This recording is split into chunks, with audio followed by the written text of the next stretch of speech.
ولمن خاف مقام ربه جنتان فبأي آلاء ربكما تكذبان ذواتا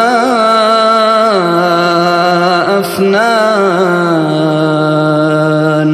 فبأي آلاء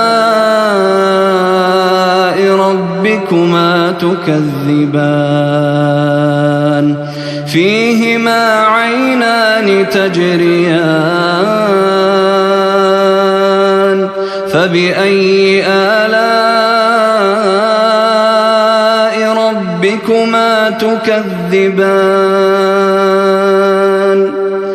فيهما من كل فاكهة زوجان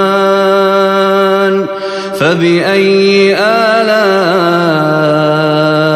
ربكما تكذبان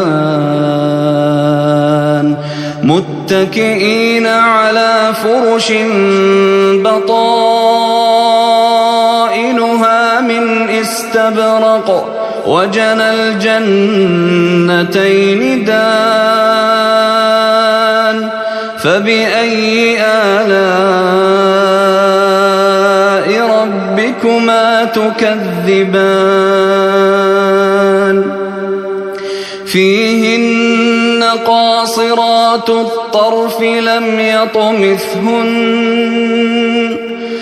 يطمثهن إنس قبلهم ولا جان